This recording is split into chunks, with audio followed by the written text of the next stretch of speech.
Not great. A sentiment that seemingly surrounded Bungie's new extraction shooter, Marathon. It seems as though many fans of Destiny, as well as the general public, have made up their minds that Marathon could never work because Bungie has never made an extraction shooter. What if we told you that Bungie has the perfect pieces to build an extraction shooter? Myself and Sadow are tired of hearing the constant negativity surrounding Marathon. We're exhausted with hearing the only advocation about the new game is that Bungie has great gameplay and that the art style is amazing. Welcome to part one of three of our discussion called Not Great, the best worst extraction shooter. What's up, runners? It's been a while since we've all had some time to talk, but today I'm here with Justin Guerrero, and we are working on a little bit of a discussion video together.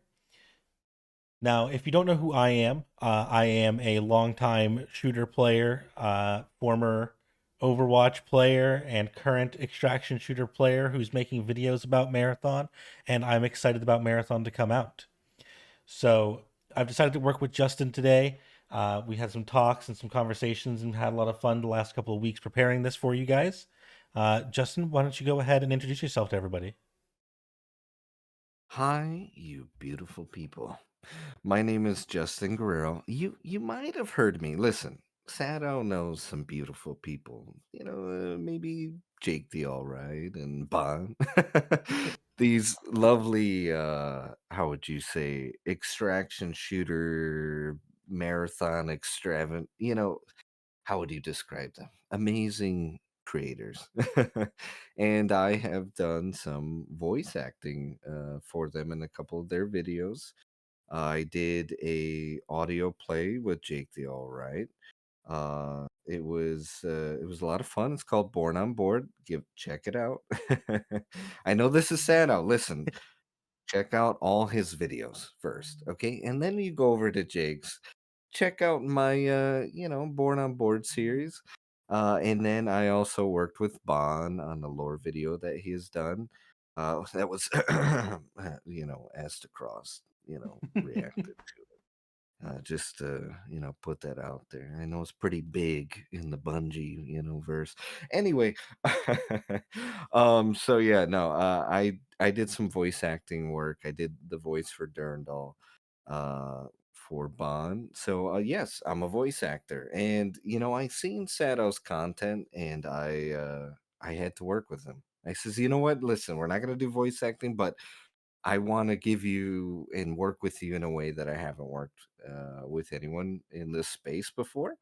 And yeah, we were talking about some great things, but I'm gonna let you introduce the rest. But, Yeah. yeah, that's who I am. Well, thank you for your wonderful introduction. And for anybody who may be finding this video and looking for marathon content, and this is like one of the first things that you're seeing, absolutely. If you haven't, Jake and Bond both make excellent content on marathon, arguably better than mine. But that's for you to No, no. decide by yourself. But we are doing a bit of a podcasty style episode with this series and the videos that we're going to be doing. We're aiming for more of this conversational style than anything Yes. highly produced, highly scripted. Um, Yes. so for this specific video, we're kind of running down on things that Bungie has done and mechanics that they have that already would feed into making Marathon a good extraction game. We're going to have a couple of topics that we want to discuss with you guys, things from Destiny 2, things from Halo or Marathon or whatever older games they have that we think serve as a building block to build an extraction shooter. We went through many names of what this could be, but the basic premise of it is there's these building blocks and systems that extraction shooters need or want, and Bungie's already built up these things and iterated on them over the years. So we think they're great talking points and things that maybe you haven't considered would work in an extraction shooter. And we want to dive into that with you all today. Yeah. Sadow makes a great point, right? We wanted to make this relatively conversational because listen, And, we wanted to grab you with that title. So if you hate Marathon, buckle up because this is gonna be a hell of a ride. Anyway, but yes, we wanted to listen, as the introduction states, we're tired of hearing a lot of people who advocate for Bungie and for Marathon, and all they have to say is great gunplay and the art style's cool. But then just a slew of negativity surrounding a game that, quite frankly, yes, they don't have any gameplay out. But we're talking about Bungie, the company that you all love at some point, be it with it was Halo to Destiny currently. I'm sure all of you have been touched by Marathon at some point. So I think it's worth giving it a look, a deeper give them a chance.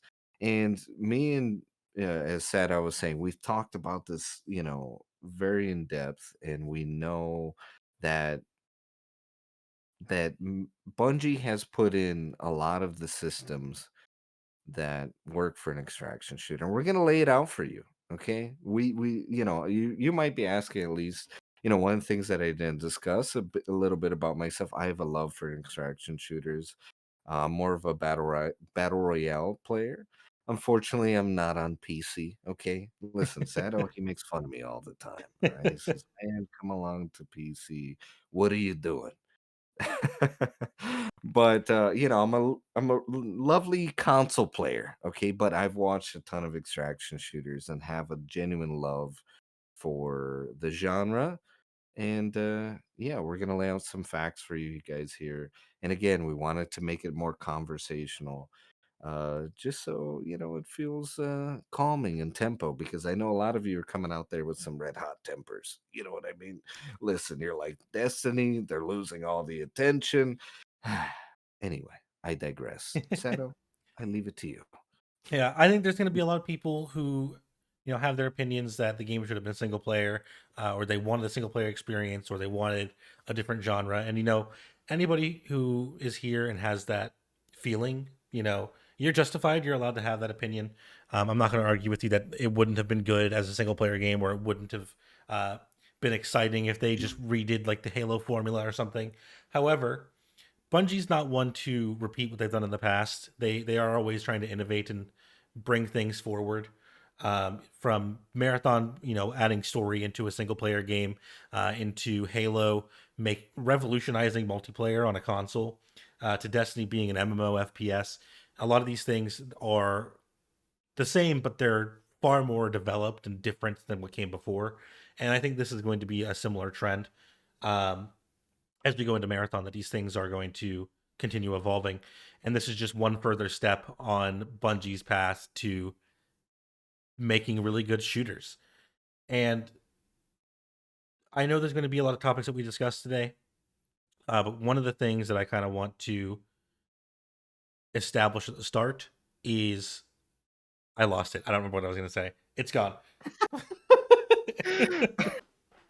uh, you know what? I'll cut that sentence out. How about we get started with talking about the things that are in Destiny. Namely, one of the most simple things that we can start with, which is the tower. For anybody who doesn't know, the tower in Destiny 2 and Destiny 1 for that matter is the central hub for the game. You have your vendors here. You'll do a lot of quests here. You'll come here to see your postmaster for loot that you lost, buy things, delete things, run into other players who are in between missions, sort of. This is a place where people come to hang out as well as get ready for their ongoing missions.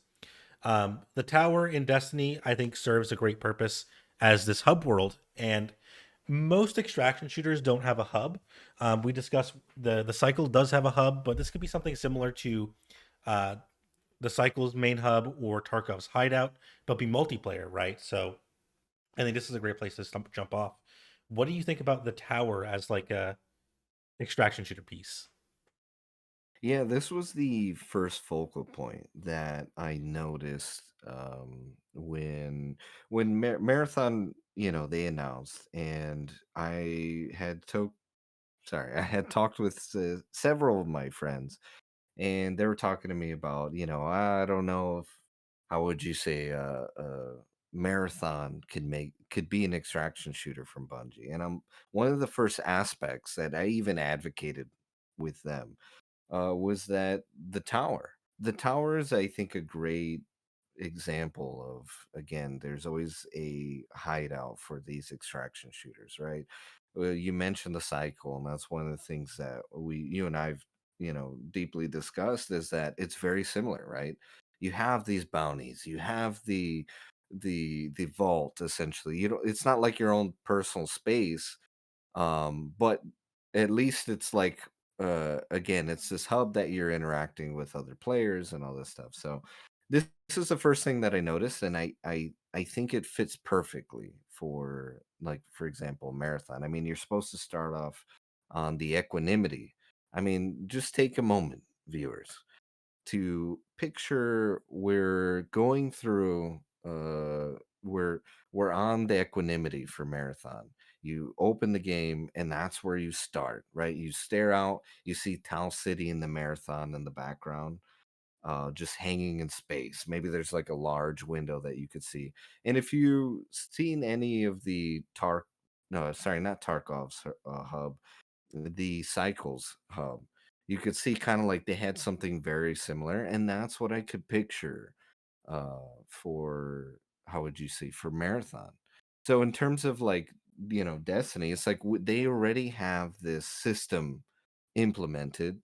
So I'm in, full agreement with Sato that I really think that this is a perfect build and would fit well with an extraction shooter. Yeah, and one of the things that this hub would let you do is one, feel like you're a part of a community. Destiny's like very big on matching up with players and queuing up in groups. And sometimes this is less common nowadays, I want to say, but early on in like Destiny 1 especially, people would like queue up in the tower and message each other like, "Hey, do you want to do Nightfalls? Hey, you up for some strikes, you know?" And people would meet up like that and recruit for raids. So being able to see other players in this hub gives you a little bit of a sense of, yeah, there's other people here. I'm not playing by myself. Maybe some more fun interactions and getting into fights on the planet, as well as like NPCs can hang out here. Because one of the biggest criticisms of things like Tarkov or Hunt or other extraction shooters is there's not really NPCs or characters, which makes it harder to tell a story because there's nobody for you to interact with. But if you have this sort of hub world like the tower, you can have quest givers who have conversations and cutscenes and all these other things that, while you're walking around, feed into you being immersed in this world and feeling like a part of it instead of just queuing up for matches and that's kind of it, right? Exactly. You're going to have that sort of unique take now on, what it is to be on that personal hub for for the extraction shooter. And the fact that, like, for example, sorry, I lost my train of thought. Let me start. Where was it? Exactly. So the tower, I think, really fits, right? It's a core part of what makes an extraction shooter. And this is a puzzle piece that's been missing from the extraction shooters. Like, think about Hunt Showdown, that hasn't had this. And this is a really prominent, how would you say, extraction shooter. So being able to step in and, like you're saying, now we get cutscenes, now we get places for the developers to tell story. I think is going to be really awesome, right? It's going to liven the game. We're going to step into this world. I'm going to be able to talk to, for example, like White Rabbit, right? Or any of the other possible runners. And now I get to have that dialogue with that character. So now you're being told the story in a more interactive way as opposed to just lore. And, I think that's going to be a revolutionary, how would you say, storytelling bit within extraction shooters. I mean, you can argue that Tarkov now has what I believe the Light Keeper, and where you could have that sort of discussion with that Light Keeper and sort of get quests, I believe. You stop me if I'm wrong, Seta. Well, yeah, you can uh, get some quests from the Lightkeeper. He yeah, loads in on one map. You have to have progressed other quests to get there, but he still doesn't like have much animation. He doesn't he doesn't really have like cutscenes or deep lore kind of things, and he is really new, right? So like this is the first time you're able to see a vendor on a regular map. But the other traders who you would normally talk to and have quests with only still have text blocks that they send you. They'll send you messages, and you'll send them a message back, either accepting the quest, and that's it. Those are your options, right? Um, so my thought process is this is a whole other kind of interactivity that things like Tarkov and Hunt didn't really come out with this deep story kind of stuff. They're trying to work the story in now, whereas this is something that we can build in from the get go. You know what I mean? yeah. I think that's going to be a like I sort of mentioned, it's like a revolutionary sort of experience, right? It's going to feel again, an extraction shooter hasn't done this. There's talks that possibly Arc Raiders, another up and coming extraction shooter, might do something similar, and which is a good thing, right? We want this sort of deeper experience when we step into an extraction shooter now, and so I think that the tower is a perfect example of a mechanic, so to speak, that was designed from Bungie that they could easily implement and have experience implementing for an extraction shooter. And it fits. Again, just to recap, it's we're having our mission givers, our bounties, our vault, maybe even a personal space, as well as now the chance to have dialogue, characters introduced, and just it can be a point of telling story, right? A story Right. element that they can have now. And all that together is already being done currently now in Destiny. So when people say, so for example, that how does Bungie, they don't got experience in developing an extraction shooter. How are all these individuals that never worked on an extraction shooter uh going to develop something like this? Well, look, that's one of several now examples that we're going to have for you. Is that the tower? It's very real. It's something that we've only seen in really one other extraction shooter. And you take the tower from this large social space, and maybe you even minimize it to just party only, like Sada was talking about, and it's there. Put it in the middle of space, and it's on the equanimity. And if you take that minute to sort of picture that and seeing the marathon in the background, isn't that going to be like such a cool concept? And I get that in a way it could be speculation, but again, we're just here to lay out the fact that these are systems that are currently in place that fit. Absolutely. These are things that like Yeah. even if Bungie doesn't want to bring this in, or they end up not doing it or something like that, or it's planned for later. These are things that we can see now that we're like, yeah, this would absolutely not only be able to be brought into an extraction shooter, but would either enhance it or make it. Like this tower system is innovative to any other extraction shooter that's out there, pretty much. And telling a story in this way is something that Bungie's been doing for years. Um, Yeah. I don't want to go too deep into that, but yeah, like the whole tower system, having a hub world, being able to tell stories there, and interact with other people and have this sort of shared space is exactly up their alley. And I think it would do a lot for getting more casual people to enjoy an extraction shooter because it doesn't feel like you're alone all the time. Tarkov feels kind of lonely when you're in the menu and you're looking at your hideout and you have no idea what's going Yeah, on. just talking to your friends. But if you just want to hop into the tower and play some hide and seek with randoms, you do that. People do that. You know, you can do throw the ball around and jump off the tower and kill yourself and become a lore card about how people who live in the city hate guardians because they just jump off the tower and splat in the floor and it's really disruptive to their lives. Um, but that kind of thing is enjoyable. It keeps people, logged in, even if they're not loading it into a match constantly. It keeps them in the world. Um, but I think that's a pretty good discussion about the tower. So I also want to talk about the class system from Destiny, which we know that they're going for a class system in Marathon. Now, it might mean slightly different things compared to Destiny.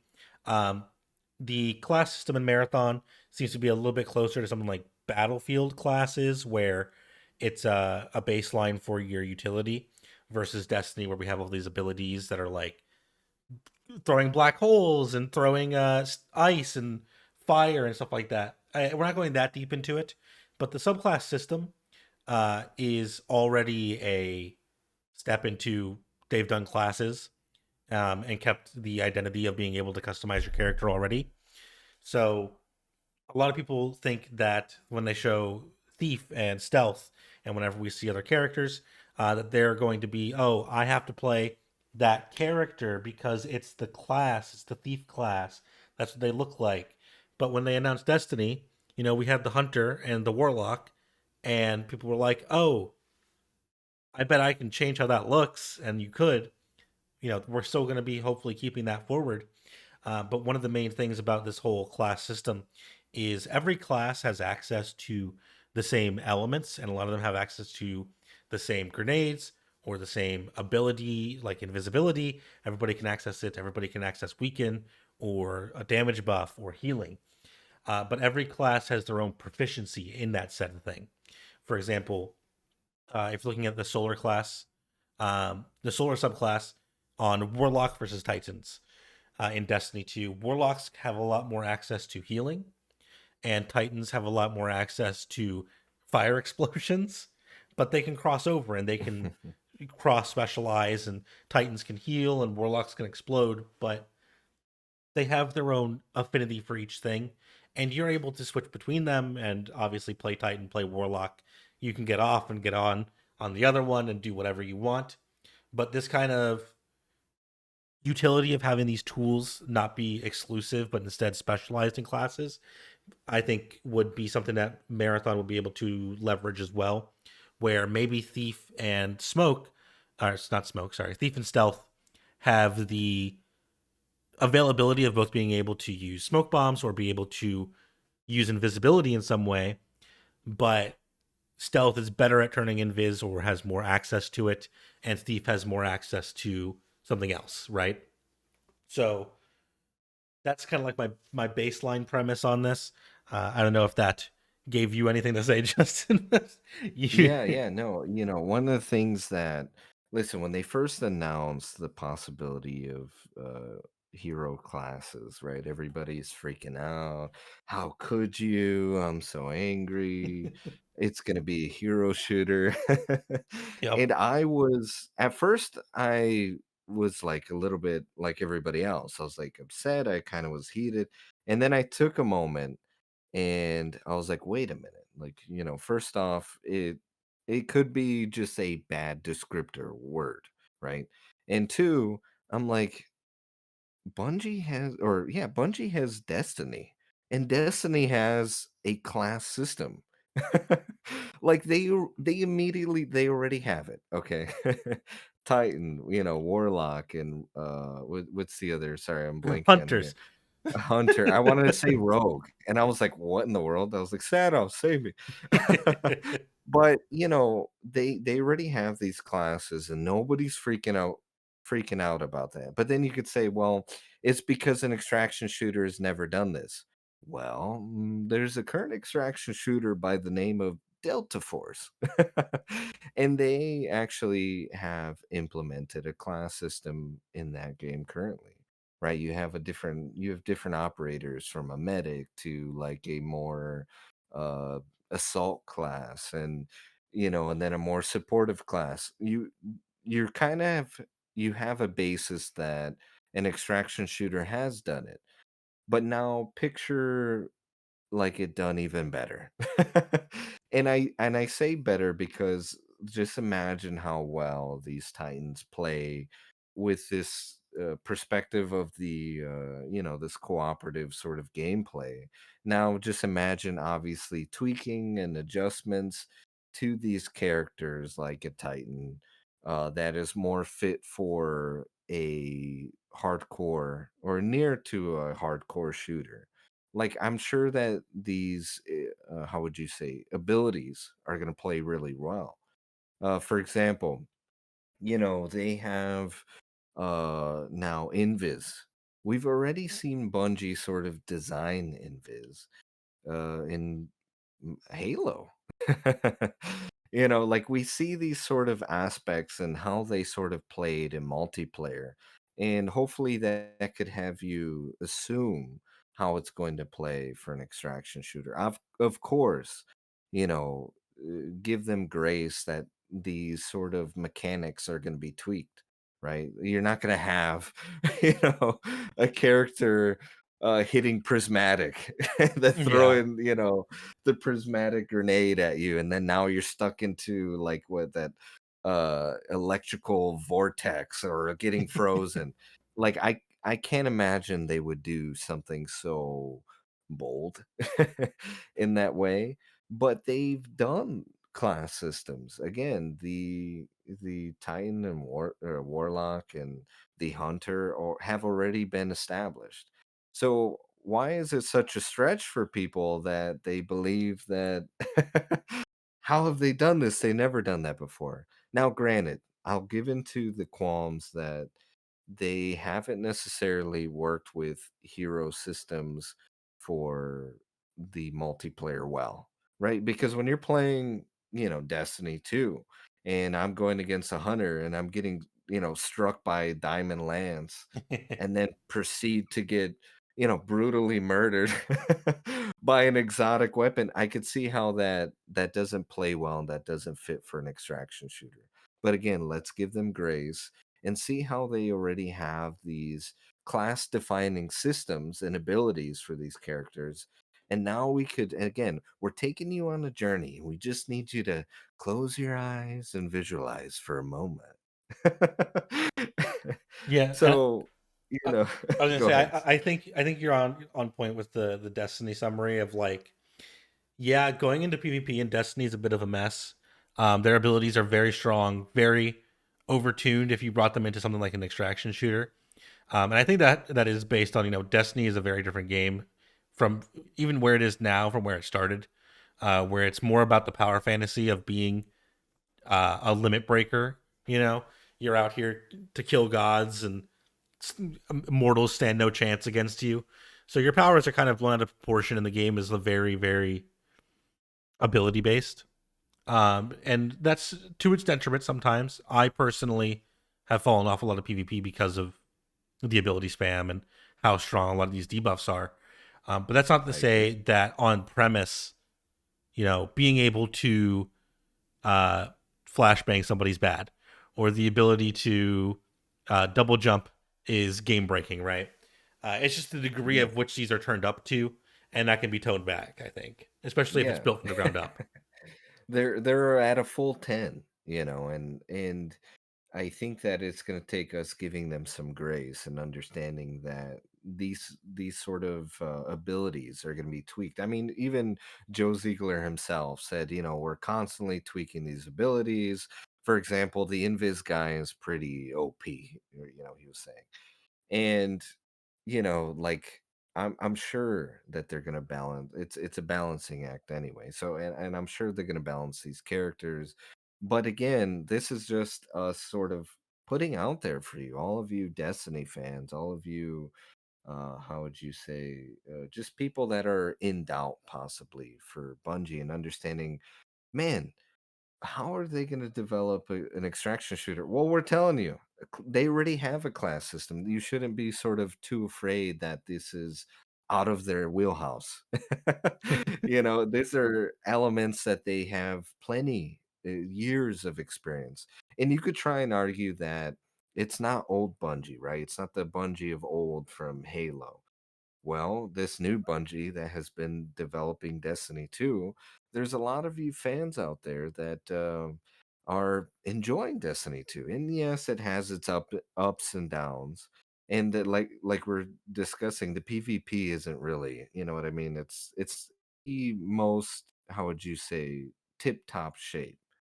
And I think that the I think it's going to be good, and I don't think that we should fear. um, they're gonna nail it. Okay, so they have this class system, and one of the things that Sado touched on that I would love to transition to, he discussed that we see these classes, and we have customization for each of these characters, and that kind Hmm. of leads to our next point: customization.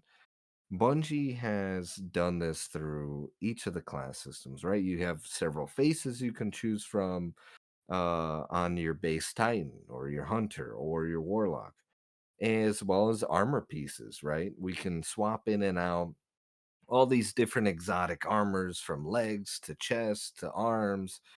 Um, and so this is something that they're currently doing now, right? We have transmog, we have different shaders. We have again multiple sort of character races to even choose from, Hmm. which gives us a slew of voices as well. And I think that the character creator isn't the most, how would you say, extensive that we've seen before, Yeah. but it's still a character creator nonetheless. And so for individuals that really love customization, that's a huge and important part for me too. Being able to customize the character that I'm playing with is really important because I want to sort of showcase, what do I look like, and express myself. And sometimes you can express yourself through the look of your character. If I want to look bright red, and run around with this red armor, like currently I'm actually running around with this armor that's marathon themed.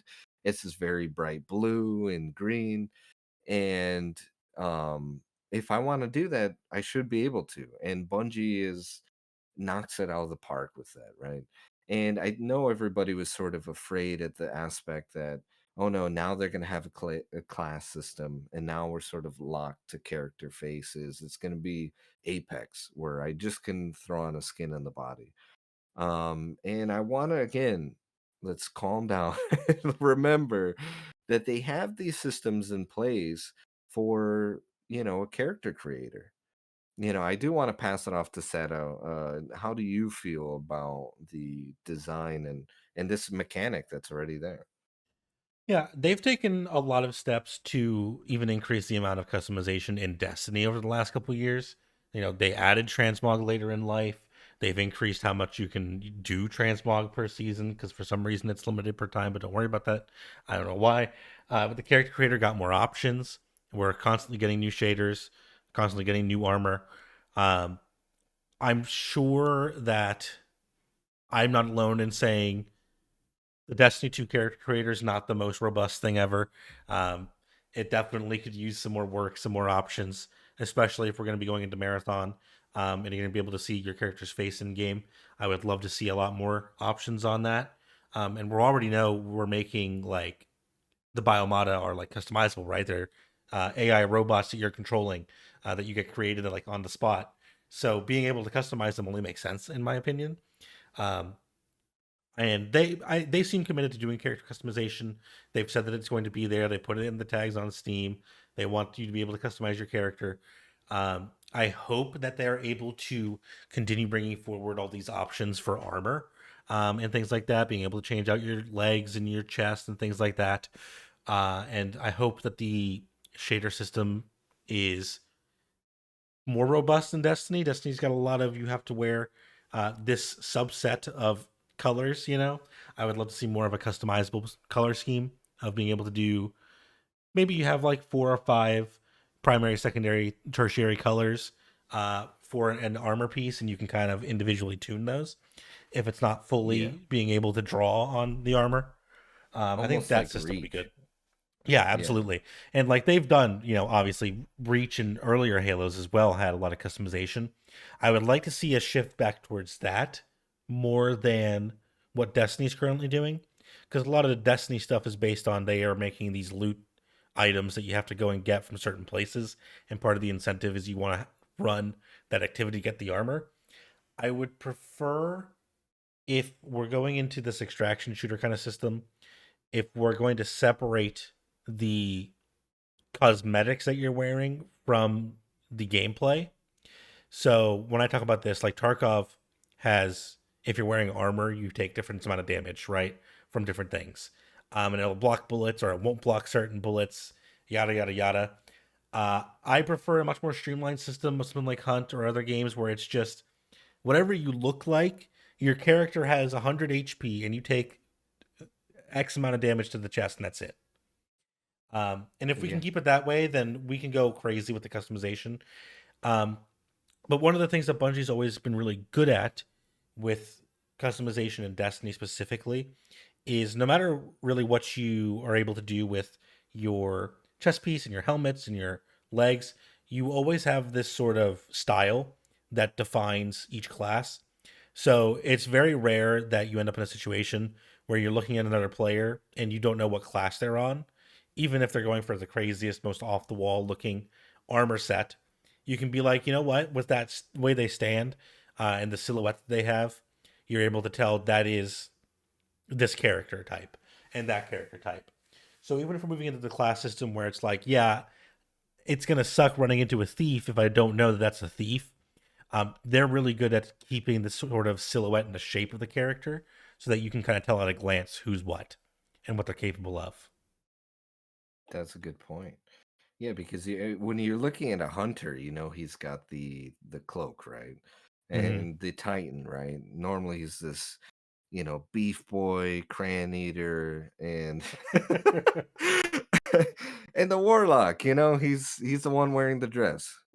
Yeah, very intelligent.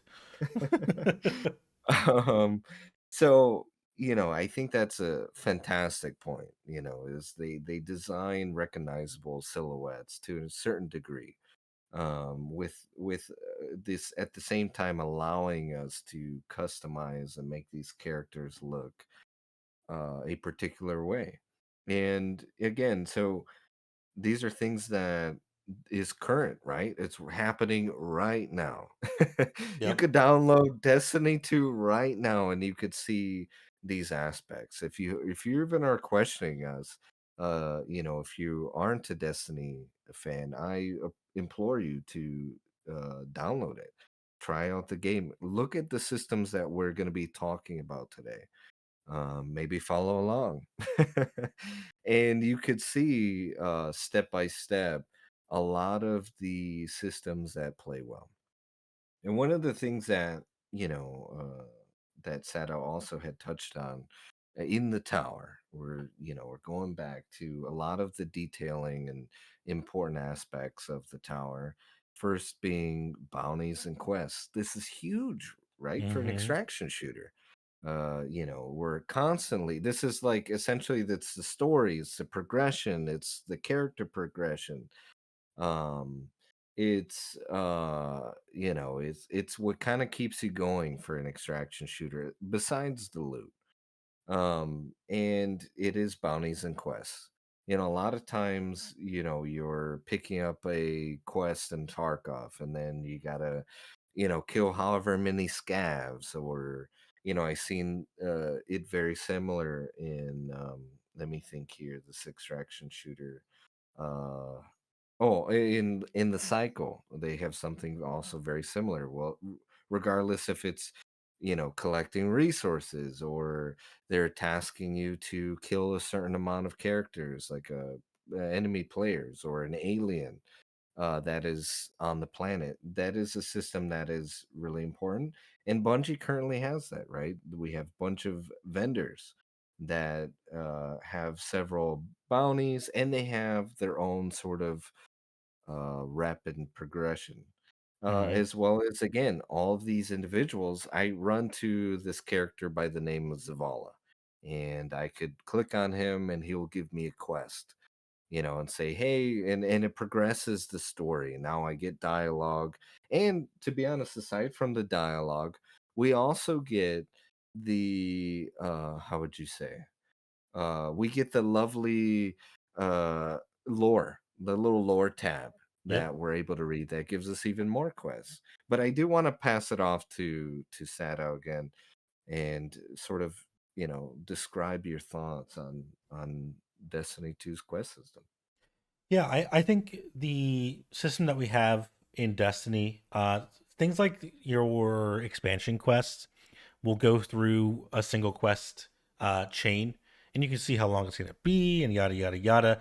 And sometimes you'll talk to vendors about that, but sometimes you won't. And I could see maybe doing that for like a main quest. They'll have like this sort of progression that you want to get to, and reveals they can show you in the middle of a game, right? But the vendors in this hub space have their own individual tasks to give you. Things like Tarkov, this is exactly how it works because they haven't even gotten to 1.0, which doesn't have their main quest yet, according to them. So every quest that people do in Tarkov, where we're going to these vendors and we're saying, "Hey, what can I do for you?" And they're like, "Go kill me 5 scavs," and you're like, "Okay." Doing that is a side quest in those games, and doing that gets you a text message with the text dialogue, and it's about it. Um, and then completing that will get you not only quest rewards and money and XP, but it does get you reputation to leveling up that trader. Uh, and that's one of the things that I think would be able to carry over with this system is leveling up your traders. We do that in Tarkov, Destiny with your vendors. Whenever you do their quests or you do their activity, they also level up, and you get some rewards for leveling up in Destiny. But in things like Tarkov, or even Dark and Darker as well, as you level them up, you get access to new weapons and new gear, things like that. So I think that would be a great system to directly carry over from Destiny because all they have to do really is say, yeah, once you hit this breakpoint, you get access to buying a new gun or buying a new piece of equipment like a smoke grenade or whatever, right? Um, and it gives you incentive to not only do those quests from the intrinsic motivation of getting XP or getting money, but also to get access to more fun things. And Yeah. thinking like the quest system as well, like I think it would be imperative to maybe have a bit more direction than something like Tarkov, because I don't know how much Tarkov questing you've seen, but oftentimes it'll be like find battery that is specifically for this type of car, and you're like, what, how am I supposed to find that? Because it's not the car battery item. There's a specific car battery quest item that's hidden in a specific spot, but they don't give you the information to go find it. They just kind of say find it, and you end up looking at like the wikis and stuff like that because it's almost impossible to find on your own. So I would like to see if they're going to bring this kind of quest system in to Marathon, uh, a bit more direction. You know, saying like, oh, you want to go look onto the building with this kind of label on it. That's like a good place to start, right? And if it's, you say it's here, or even just, I don't think objective markers would be great. I think it'd be kind of intrusive in a game like this. But being able to maybe pull up a questing view, detective vision in like the Batman games, the Arkham games, Yeah. having like a vision like that where it kind of directs you towards something that you're attuned to, because we got high tech, right? You could say, yeah, Yeah. I got my locator on for 4 batteries, and it's like, yeah, you want to go in this cardinal direction, you want to go west, and it's like, okay, I'm gonna go west. That's where I'm gonna go. Yeah. Just something to Or give you a bit more maybe, direction. and sorry to interrupt, but maybe it could be very similar to, I mean, Destiny has the ghost, right? You select whatever sort of mission you want to track. You, you know, open up that ghost, and now it's sort of pointing you in the direction of where you should go.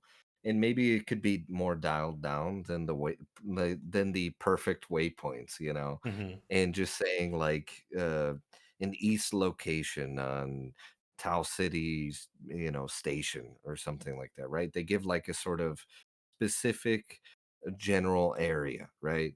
And then you sort of go to that section, or like you're on the marathon ship, it says collect a battery from the engines or something like that.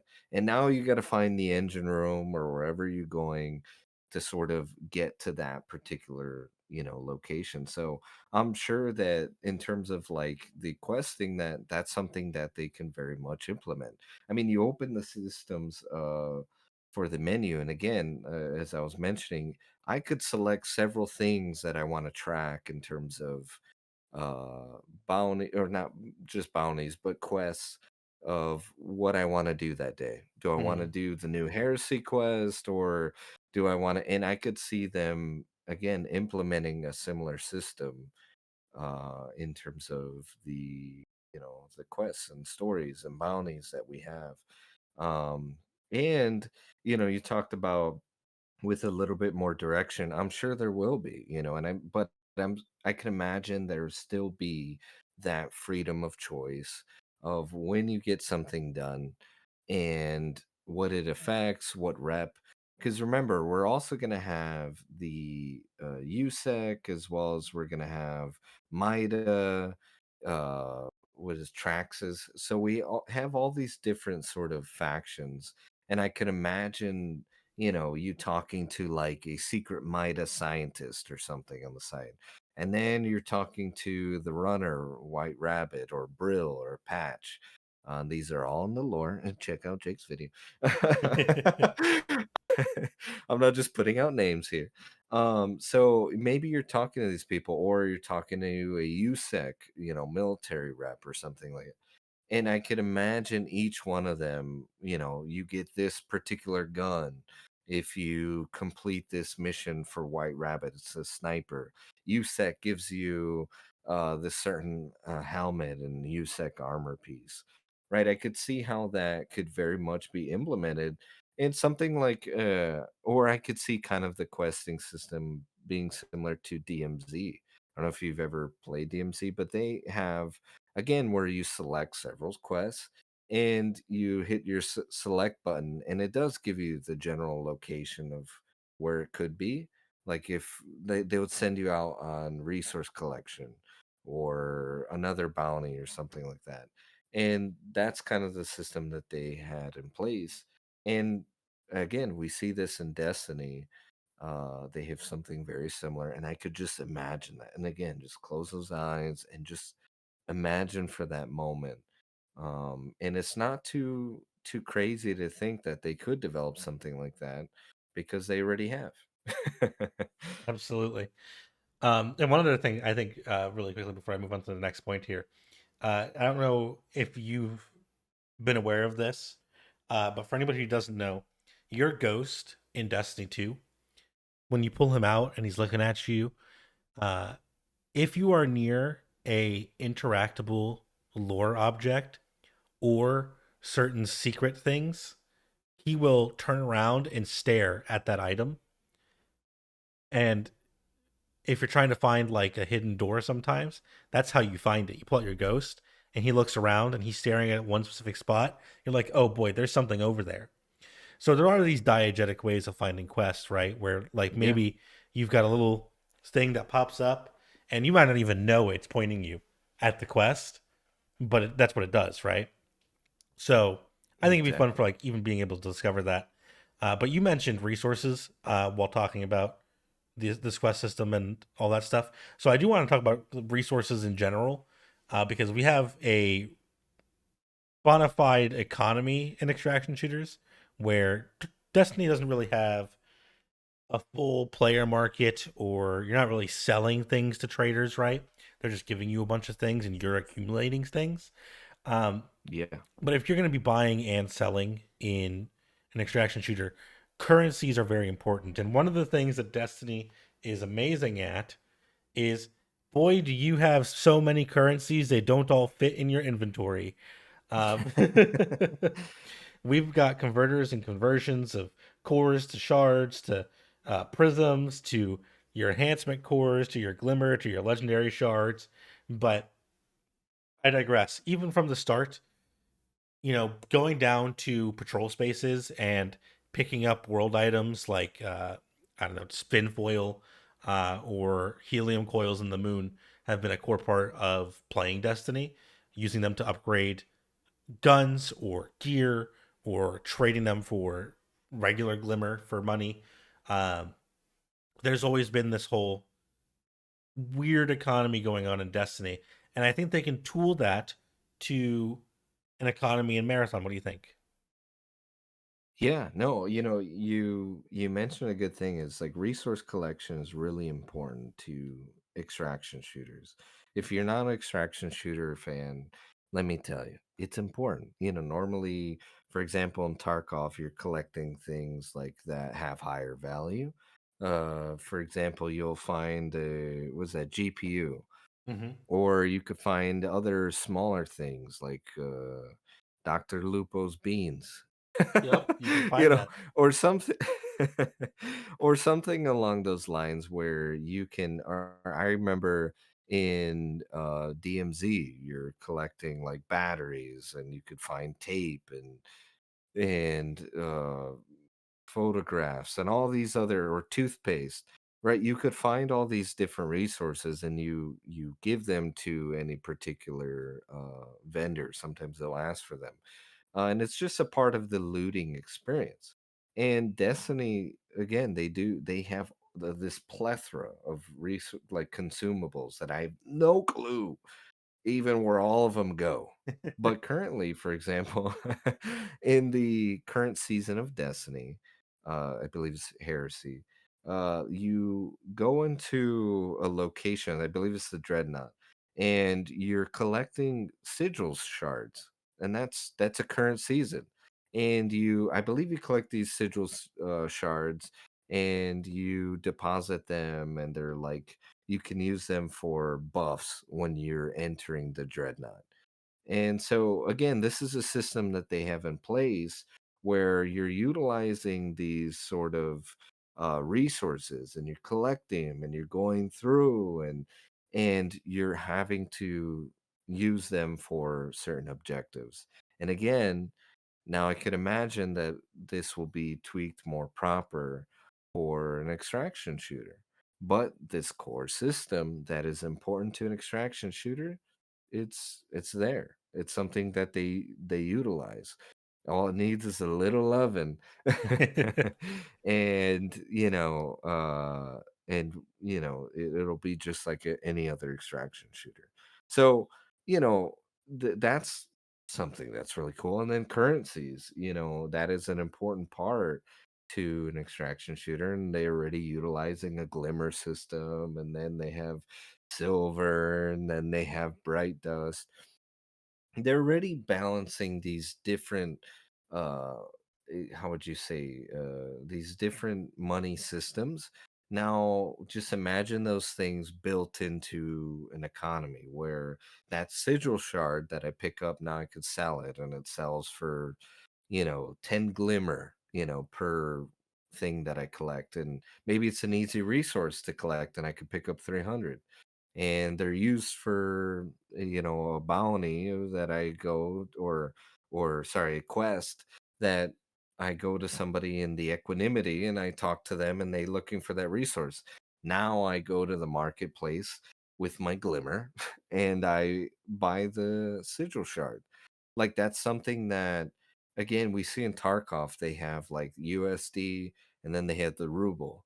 And so imagine that bright dust and glimmer each costing something, and now they have to utilize that to sort of, or maybe you're buying an O2 tank in Marathon.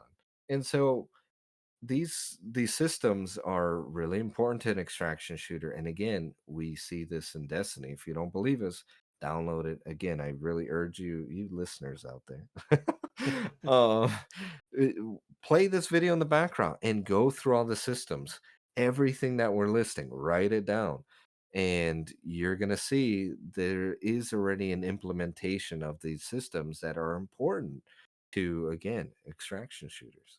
But that's sort of my take. Yeah, and I think they even have in place things like bartering. Tarkov, you could say go in and you'd loot and you'll find like a battery and you'll find I don't know lighters and stuff, and you'll be like, this stuff sells for zilch. It doesn't sell for anything. but they have value in other ways when you can barter them, say a lighter and that pack of cigarettes for a sniper scope, and that brings in financially more value than those items would sell for normally, but also gives you a reason to pick them up. Um, so they have a system like you could trade, enhancement cores for upgrade modules, or you can trade those upgrade modules for enhancement shards and things like that, right? Uh, so that's a system that's already kind of there and could be worked on. And I think this is the perfect opportunity for them to give people something that they've always wanted in Destiny, which is a player market, because a player market and player trading in an extraction shooter is much less of a game breaker than being able to trade people exotics in a game where you don't lose anything. Like if I traded you, a raid exotic and then I went and got it again, now we just have two of them. You're not going to lose that and need to buy another one. You just never have to run that content in Destiny. Yeah. And that's kind of the reason they've never done that kind of thing in Destiny, because then you just eliminate the need for people to play the game. Whereas in an extraction shooter, you'll take that in and we'll both load in with those guns and then lose them. So Yeah. there's always a It's good core reason to be value. able to sell it to other players. Yeah, no, I agree, And in collecting, all these resources you need a vault, right? Wouldn't you say? I would hope you have a vault. And that leads to our next, important point, the vault system. In Destiny, you see, you got to play. You need a place to put all your guns that you're collecting, be it an exotic, be your, just a normal god roll gun. You need a place to put it, and that is the Destiny vault system. Now, how does a vault system necessarily relate to an extraction shooter? Well, extraction shooters, they have a storage. A Hmm. lot of times, for example, you're collecting weapons or resources or armor in an extraction shooter, be it in Delta Force, be it in Tarkov, be it in, Dark and darker. Dark and Darker, right? You need a place to sort of put the loot that you're extracting. And that is their storage system. Normally you upgrade it, right? Doing quests and doing all these other things. But that is an integral part to building and designing an extraction shooter. Hmm. And the first system that really fits for an extraction shooter is the vault system that Destiny has. Now, it is a like each slot, it's just a square slot per, Per weapon item. in Destiny. And in an extraction shooter, normally those slots kind of vary, right? Rather than in a 2x2, right? You have like a weapon that takes up 4 slots rather than two. Maybe Hmm. pistols two. Maybe a helmet is 1 slot. Maybe you're having these different sizes of gun, and you're playing essentially Tetris with your loot, which makes for me personally, I think that makes for a very interesting, and I like that sort of management system. But going back to Destiny, they have already that implemented system where you go into your vault, you take those guns that you've essentially extracted from collecting them and in your raid or your dungeon or just in general playing the campaign, and now you sort of throw that into the vault and it fits. Now, imagine that system tweaked. And again, it takes up that 4 slots, it takes up the 2 slots. It's going to be able to, it fits for an extraction shooter. And this is a system that is really important. Again, like, as I mentioned before. But I do pass it off to you, Sadao, to sort of have maybe further discussion on Yeah, for sure. With some tweaking, we can really simply, I think, take like the vault holds 600 slots, and then you just have to break it down and be like, okay, well, your money takes up 1 slot, your gun takes up 6 slots, and then this takes up 4 slots. And so instead of being Destiny system where it's like, yeah, there's 600 items and 600 slots, it's a little more complicated, a little more work on the back end, but it gives you this reason to worry about space and manage.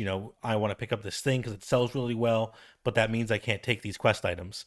Or I want to take this thing that sells poorly because I can stack a bunch of them when I can take one thing that stacks worse, right? And there's a sort of skill gap in knowing what to take and what not to take. Um, but I also think we could take this system and modify it from Destiny's kind of system where you just throw things in and it goes in there and you just kind of pull it out with your cursor. And we were talking about this prior, this whole kind of idea of it'd be hard to do like a Tarkov management of your inventory with a controller versus something else. And I was kind of thinking of like, Diablo's menu consolidates things into these predisposed squares that are easier to navigate. And I'm thinking maybe if we took Destiny's system and you're not really worried about playing the Tetris so much and you let the auto sort and just squeeze things in that it can, if it can rotate it by its own choice and be like, yeah, there's enough space in here, we'll make it fit for you, then it's less of a concern for you looting on a controller and they can kind of streamline that. But you can still keep that stress of, I want to worry about my slots and what each thing is taking up. So I think with a little bit of tweaking, it can really work for even controllers to do this inventory Tetris. Um, but yeah, it's an easy take from Destiny to this to just express it better, let you sort it a bit better. It just needs some improvements, other than you don't need a whole new system. You know what I mean? Yeah. No, I think it really makes sense and it really fits. Again, I can't keep reiterating enough, and I know the viewer at at home is probably like, dude, this guy keeps just sort of either repeating each other or repeating themselves. And the reality is that, we keep repeating because these are qualms that everybody had. And again, all we heard was about the guns and the art style. But in reality, Bungie has developed a lot of these systems that are important to extraction shooters. So We're there's already no halfway real there. reason to fear. Yeah, we're already halfway there. Everything just needs tweaks to make sure that it's fitting properly, right? And it needs to make sense for that game still, but it's there. The next thing that, we talked about the vault system. What do we need to put in a vault, right? We just discussed Guns. weapons. Yes. We're having a lot of fun with this, can you tell? um, yes, guns. Guns are a really important how would you say, part of an extraction shooter. What are we, Possibly the most pacifists? important. I mean, how else are you gonna play the game if you don't have a gun? It's a first-person shooter, quote unquote. You know what I mean? No, dude, I thought it was the friend simulator, They got islands where you could dance in Fortnite. Um no, but like a very, very core part to a first person shooter in general is the guns. And Bungie, let me tell you. Now, the one thing that everybody kept advocating for, and it's true, is the gunplay and the guns that are sort of used in extraction shooter. Now, I'm going to pass this off to Sato because he's a little bit more of the Tarkov expert.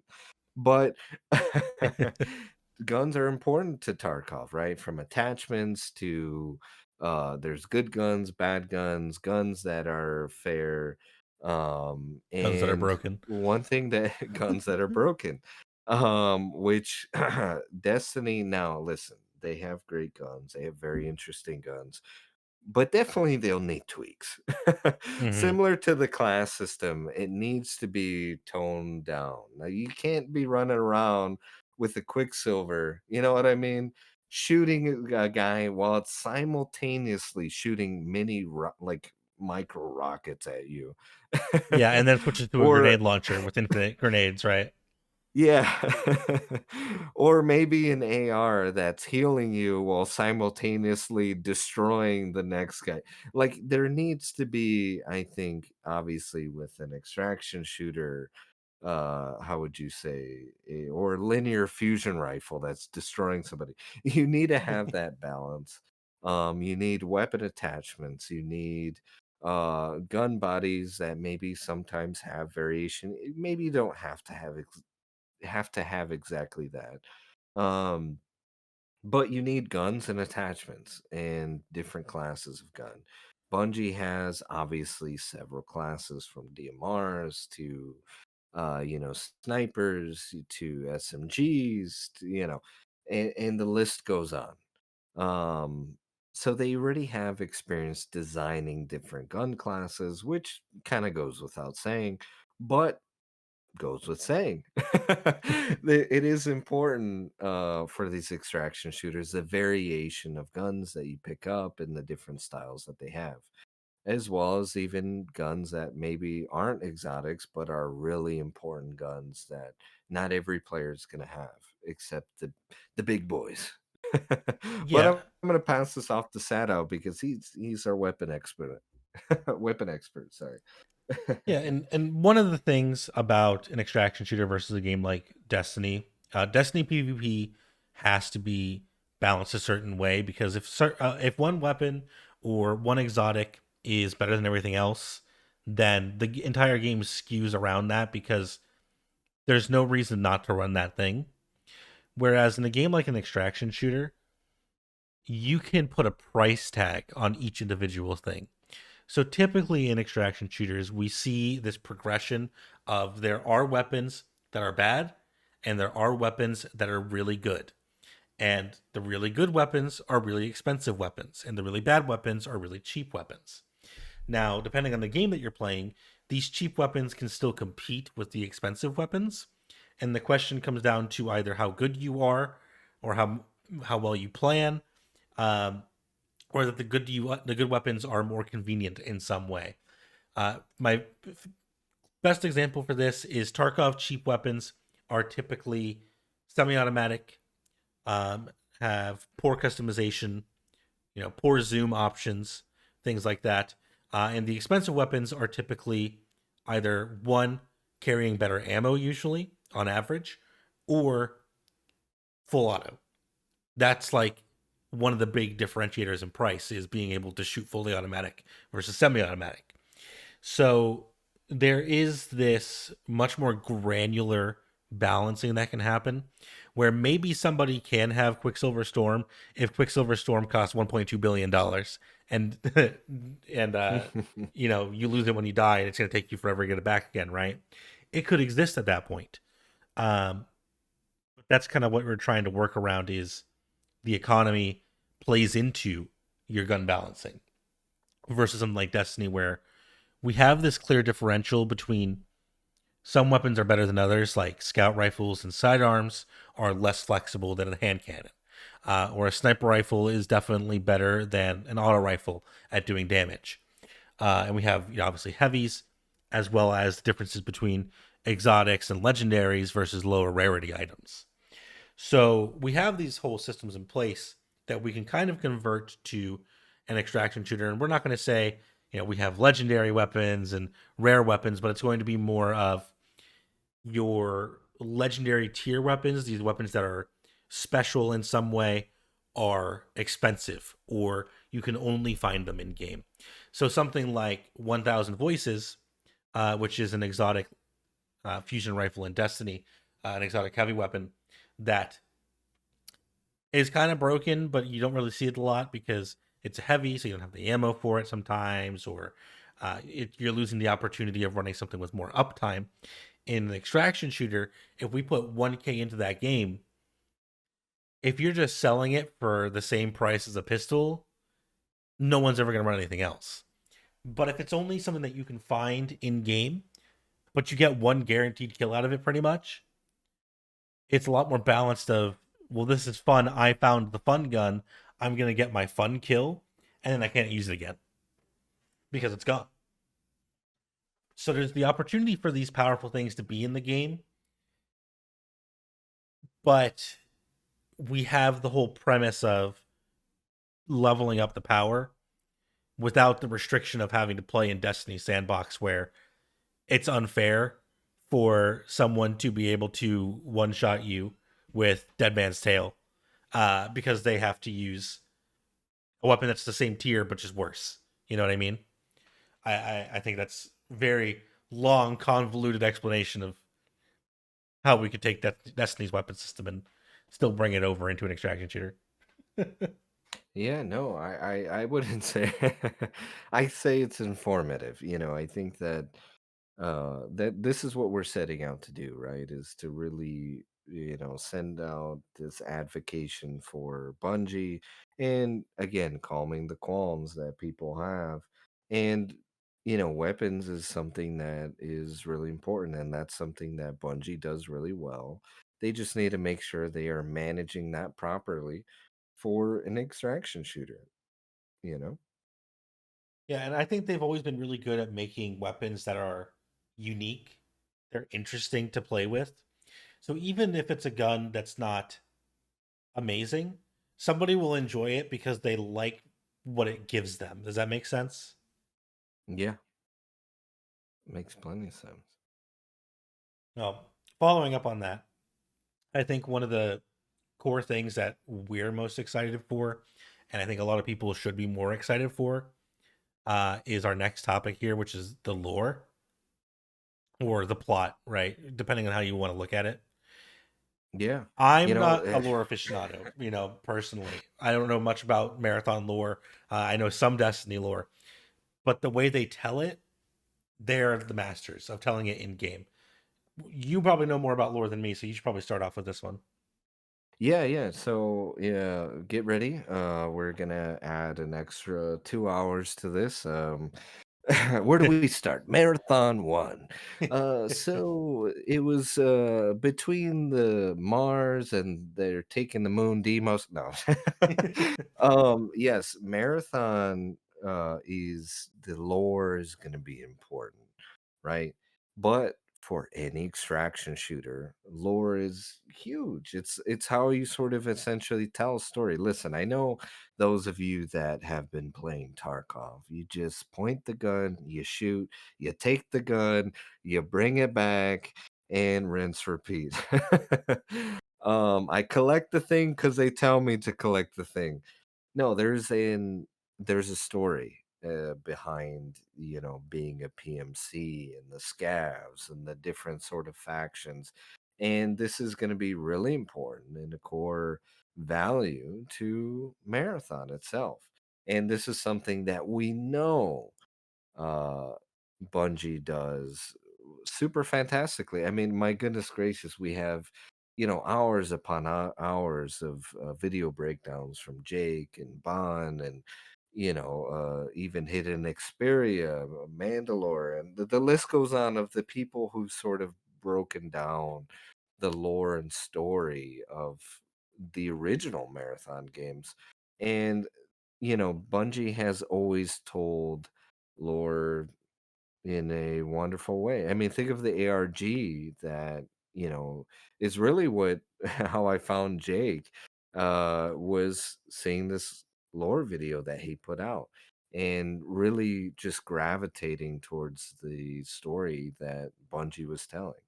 So this is something that is normally done, for example, in Tarkov and extraction shooters by talking to and getting your bounties or your quests.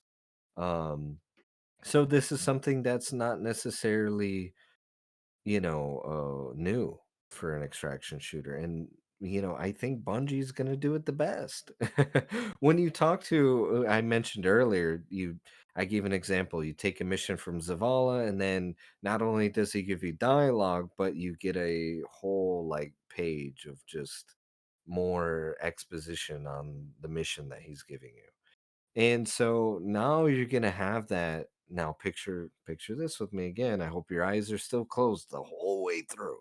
Anyway, and now again, I'm taking a mission from Brill, and now he's sort of discussing further with me, or yeah, telling me as to why I'm going down to Tau City and what he wants me to collect and why he wants to collect that. As well as now I go down to this particular location in Tau City and I find tons of terminals and other things that sort of describe what happened to all of the colonists from the marathon, and now I get this deeper description of the story of Marathon. And now we have that to sort of feed on and digest. And Marathon or Bungie is just masterful in the way that they tell their story and sort of allowing you to discover that. So that really fits for an extraction shooter perfectly. Yeah, and I think based on their premise of, we're going to Tau Ceti to look into what happened and excuse me, and research kind of what happened in the past. I feel like the terminals, which we used to get our lore from in, the original Marathon trilogy, are the perfect source of lore, which is also our quest line. So they kind of intertwine there, as well as like Bungie's like one of the original founders of like the Dark Souls style of storytelling, where we have to go find a lot of the story. They don't tell it all to us directly. Um, so that's kind of gives excitement to exploring and finding these lore terminals, which, I hope you don't have to extract the lore. I would like if we read the lore, we could read it later. I don't know about you. And standing there in the middle of a firefight and trying to read a lore terminal sounds stressful. Yeah. Um, I but hope it's like a just like you put in there's like this concept art in Marathon and you're watching like this hacker sort of plugging in while these two guys are sort of looking at like in these directions of these like empty hallways. I hope that it's again you extract maybe for like 30 seconds and you get that lore, maybe even less. Like you're saying, because yeah, that would be funny. Like I'm reading. So wait, what happened? And then boom, straight to my head. Character drops, and now I lost all my good loot. yeah, but for sure, like That would be Destiny's lore horrible. tabs, all that stuff is already things that they've been doing. In-game lore is already there, so I think it's like a really easy pull for them.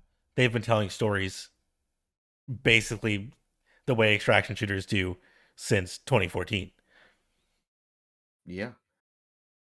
And again, as we're saying, important.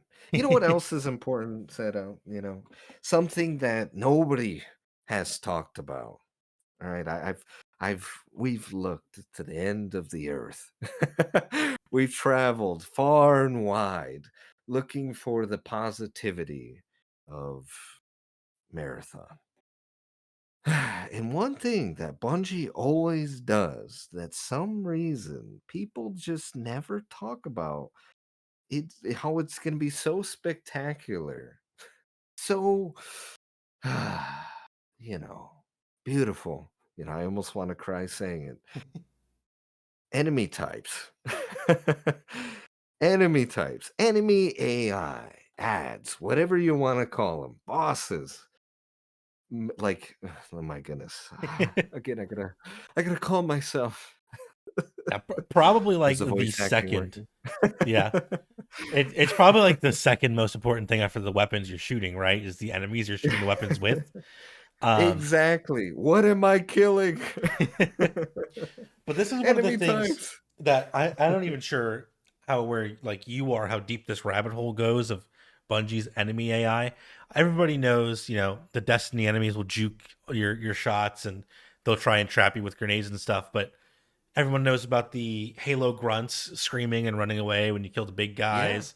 Um, but did you know that like in the original Marathon trilogy, like even Marathon 1, that if you got enemies low enough or if they hit each other, that they would then go berserk and they would fight their allies and they would turn on each other? That's the thing. That's a mechanic that you can take advantage of in like higher difficulties. To save ammo, you get them low enough that they fight each other instead. Oh my goodness.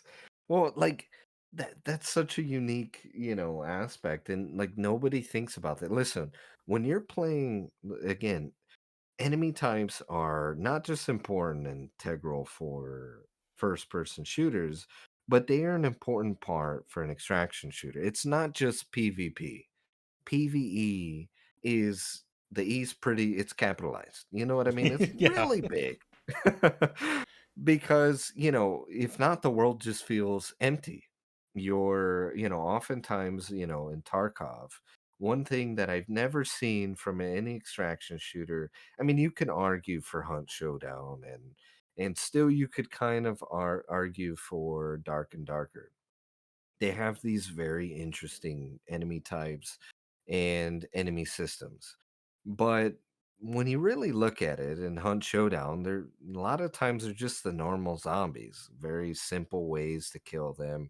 You don't really need any extravagant systems in terms of trying to fight them, right? And then I mean, Dark and Darker now, they're a little bit more unique. But going back to Hunt, I mean, really the most, unique are going to be the, how would you say, the, let me think. Well, Oh, it's probably the the bosses. bosses. Yeah. The bosses, you got the disgusting spider. Listen, I hate spiders.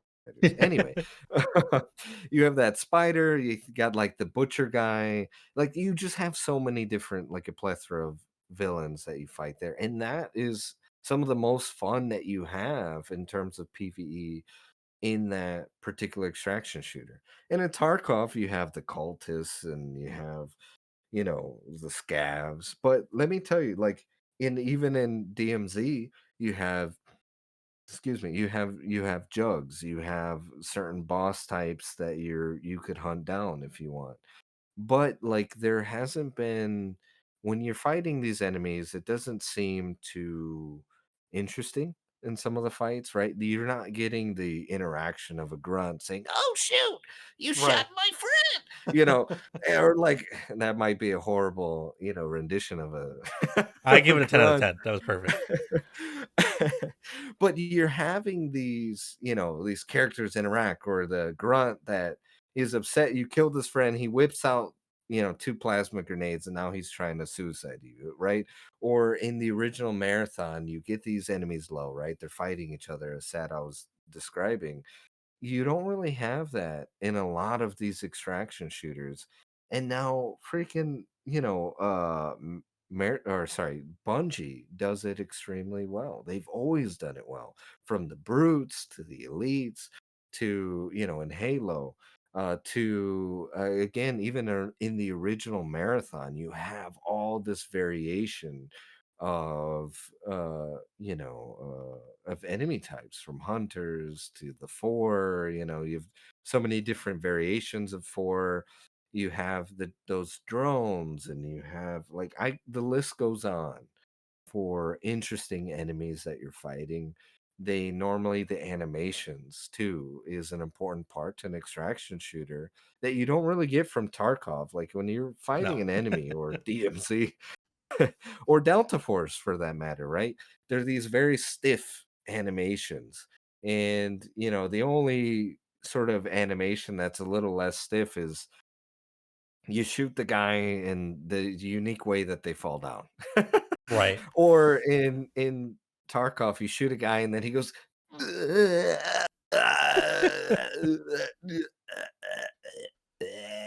and he keeps like crying. For way too long. You know, for, like, way too long, like you're saying. That's as unique as it gets. Now, we're gonna step into, Bungie, and their extraction shooter, and they handle enemies extremely well.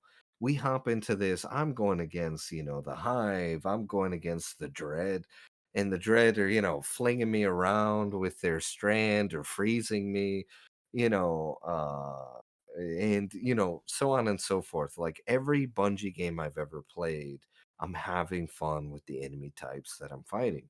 And don't get me started on, boss mechanics and other stuff like this. Now, to be fair, there does need to be some sort of tweaking. Like if our health is relatively, Precious. yeah, precious, and our ammo is precious, I would think that hopefully they design these enemy types that aren't going to be like taking forever to kill. And if they are, it's because it's a big boy, right? I Yeah, it better be a ran into boss. Hunter. I ran into Hunter and I'm like, holy crap, Erdrinial, this big hulking creature, if you don't know. Maybe how would you say we could have sat I'll put it on the screen for you guys. But, you have this Trinial, this big Hulk, or this enemy AI turret that just won't stop. Or we're going against a Marine that is just insanely crazy. I'm talking about like the security guard, the main character of the game. Imagine fighting one of those grafted Battle roids. androids. Yeah, battle raids. So thank you. I was like blanking on the There's a name word for a for minute. it. But the Battleroid, imagine fighting that guy. Now he needs a lot of health. Like I don't want to just blow through him like nothing. So I know that the it's gonna be fun. It's gonna be it's gonna be extravagant. But I do want to pass it off to you, Setup, because I've been talking about these enemies like you tell them passionate. No, I agree. And this is one of those things that I don't think a lot of people consider, or I think a lot of people have formed their opinions around this, but they don't think about it consciously. But all of these games that are extraction games advertise themselves as PvEVP, right? But Yeah. in most of these games, the PvE is very, very, very subservient to the PvP. So games like Hunt, yeah, you're killing a bunch of zombies, but you're not like actively really engaged with them all the time. You are kind of just running past them, and you know how they should die immediately. Like you're not, they're not a puzzle to solve. They are just there mostly to make you make noise, so you get in PvP fights sooner. Similarly, in Tarkov, like they're there and they give you loot. Sometimes they'll kill you, and they are a threat, but they're not like, oh, I'm so excited to be fighting a scav. It's this guy's gonna run into the wall, and I'm gonna shoot him when he runs into the wall. Um, and you're mostly there making gunshots, so PvP happens. This Yeah. feels like it might be the first kind of extraction shooter where the PvE is as exciting, if not more exciting, than the PvP. Now that's hard to do because PvP is very exciting for most people. I think that are playing extraction shooters. We really do care about the PvP. That's kind of like the whole thrill is that you're really threatened to die. You really have to be better if you want to live. But making it so that like your PvE bosses, like if you run into a battle roid, making that like an actually engaging and fun fight that can happen almost anywhere is something that most of these games don't have at all. Not even close. Yeah. Yeah, I mean, you go into Tarkov, I'll watch, for example, a streamer like Dr. Lupo, and he's on. I think the map is Shoreline or Reserve, one of the two, where you're just in this. You would probably know better, but it's like that hotel almost, right? Like it's this big area or hospital looking building, Mm-hmm. and he's just there going and building to building. There's no enemies, there aside from like maybe 3 scavs that he's killed, and he's just looting the whole time. No fighting. And I think that there is an intense nature to, you're stepping into an extraction shooter. I don't know what I'm going to expect.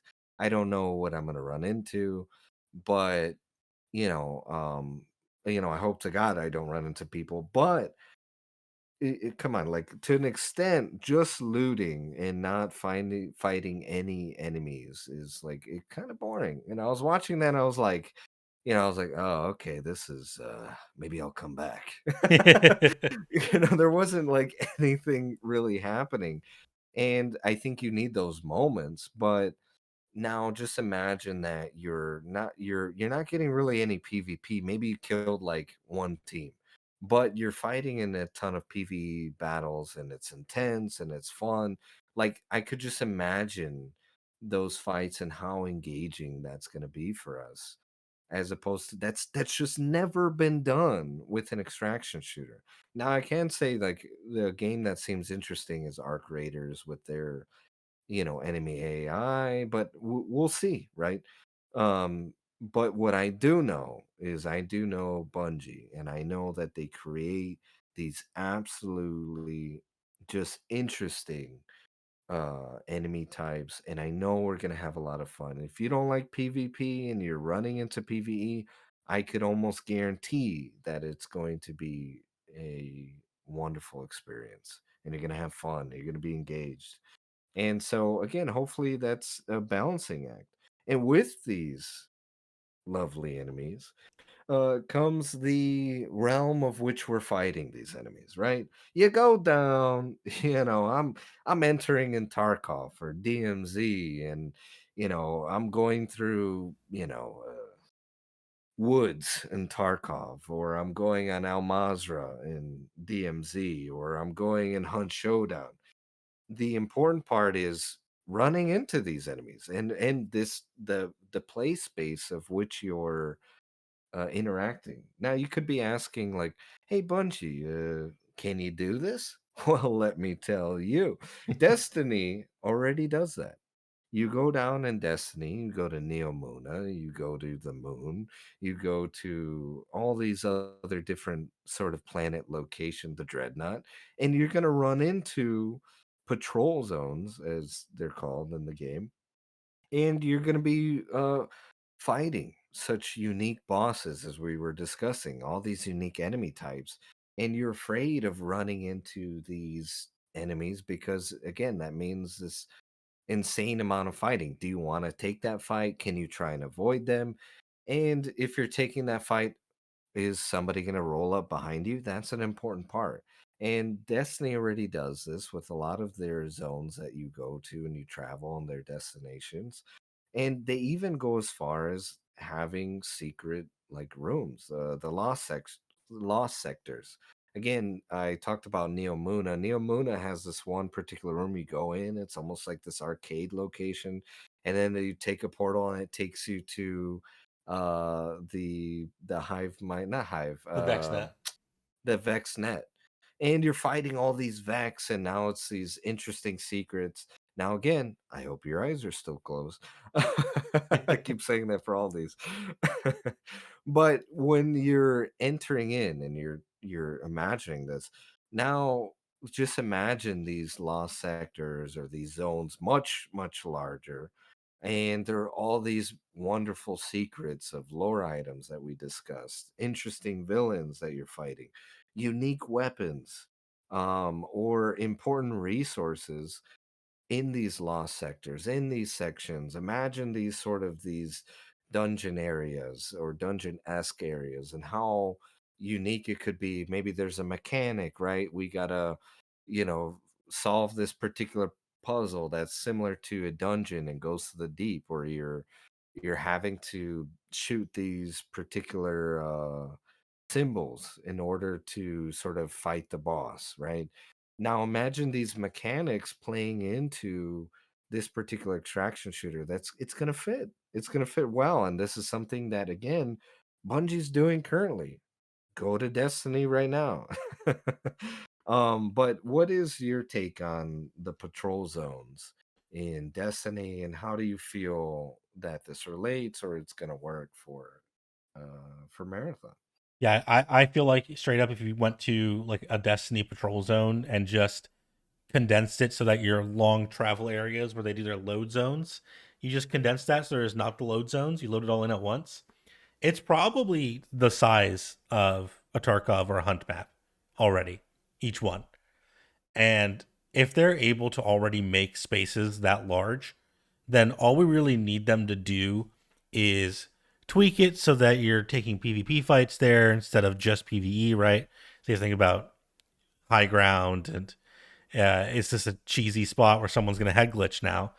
But we just put some touches like that and giving it a little bit of variety, a little bit of spice. I mean, we already have the size and they have the technology to make maps of this scale already. So it is really just a matter of skinning it to marathon and making it breathe so that players can fight each other on it. Yeah. You already mentioned the like the lost turning the lost sector areas into these like hidden boss rooms or loot rooms, but like they've already hidden secrets on a lot of these maps. There's challenges and triumphs to go find secret things and secret loot, right? Finding all the moths in the throne world or finding all the penguins on Europa. Like they can hide stuff like that in the extraction shooter maps. Hunt does that a lot. Hunt has a lot of not for trophies, but just a ton of Easter eggs in their maps. Shrek's Hut's in Hunt Showdown. Bob Ross is out there. I mean, like they've got a ton of secrets that you can hide in these places because they're big, and they're fun.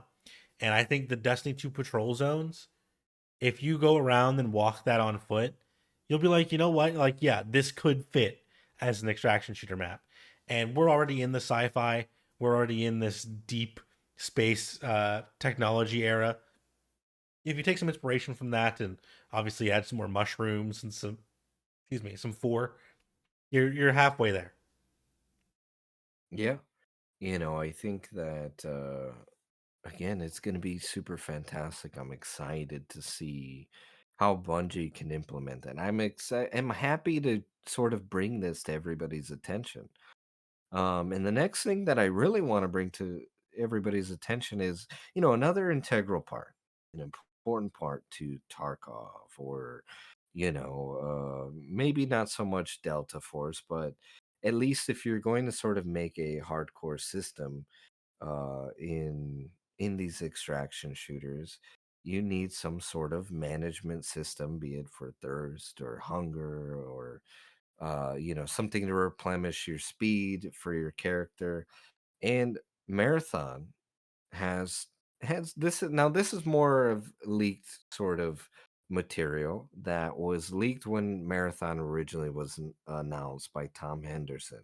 You look up the article, and he had leaked that Marathon was going to have an O2 timer, or sorry, an O2 system that works as a match timer and kind of works very similar to Tarkov. And again, they have thirst, they have, how Hunger. would you say, hunger? Yes.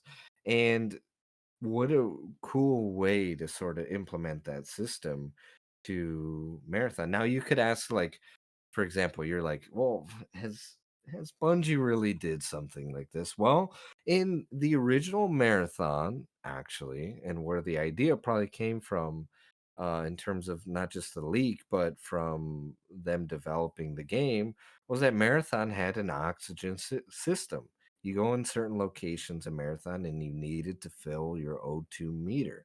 This kind of sort of was a balancing act for a mechanic that I thought made for in some fun play.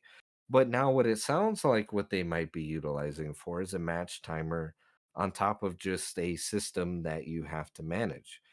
And, we could see this match timer very similar to what Tarkov does with their extractions. If you don't extract, you just get killed by a ton of scavs. If you don't extract in DMZ, you get killed by the gas as well as a ton of, terrorist groups or whatever.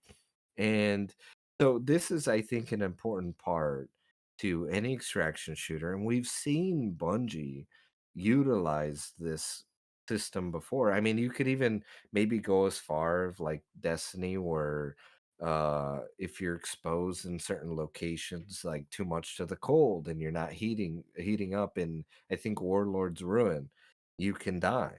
Yeah. Right, and I could see them again, that system already in a current game if you don't wanna take the Bungie aspect, and I could see them sort of obviously needs heavy tweaks and implementation, but we have something that we can compare that is a little bit similar. But I do wanna pass this one off to Sado, and yeah, give us your thoughts on it.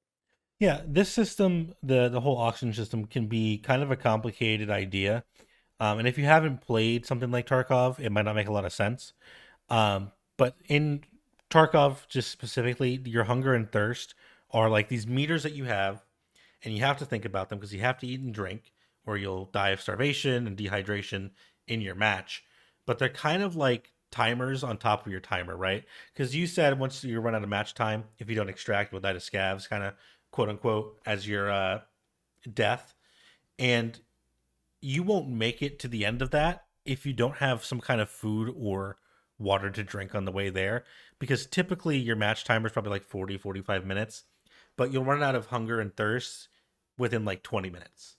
So it's this kind of secondary system that pushes you to leave sooner, but you can plan around it.